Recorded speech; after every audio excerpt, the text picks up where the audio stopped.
στη συνέχεια. Γεωργίου εκτελεί στο γέμισμα. Στέλνει αυτή τη φορά.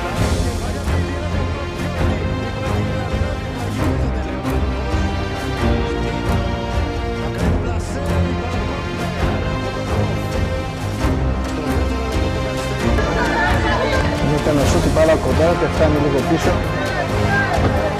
Ενώ λάθος εδώ προσπάθησε να το εκμεταλλευτεί. Ένα-δύο και εδώ κάνετε μια μοναδική ευκαιρία καθώς πετάγεται και διώχνει δεύτερη μεγάλη ευκαιρία μέσα σε ένα λεπτό για την ομάδα του. Ευκαιρείται μέσα στην περιοχή. Η μπάλα περνάει από συμπαίκτες και αντιπάλους του.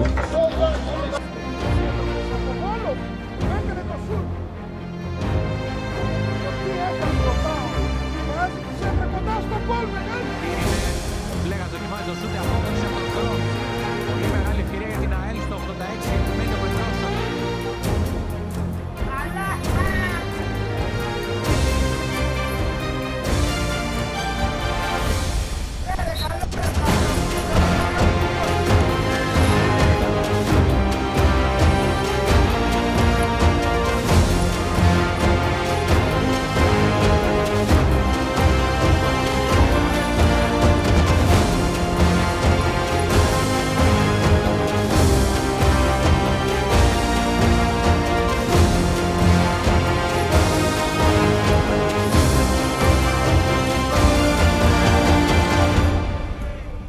Διώχνουν οι αμυνόμενοι όπως με τον Ρωμό.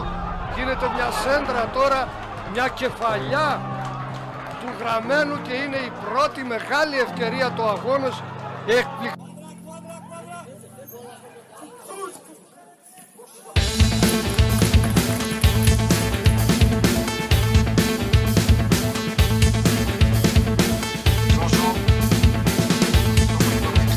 Του Λεβαδιακού σου.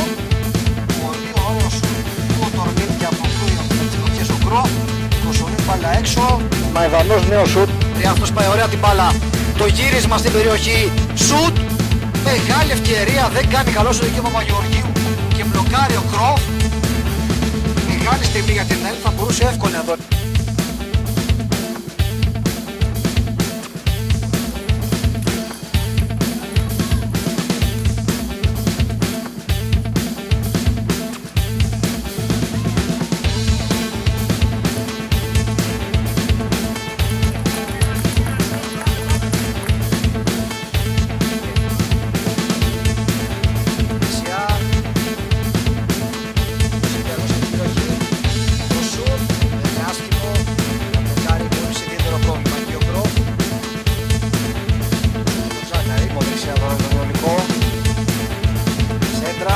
Περνάει από όλους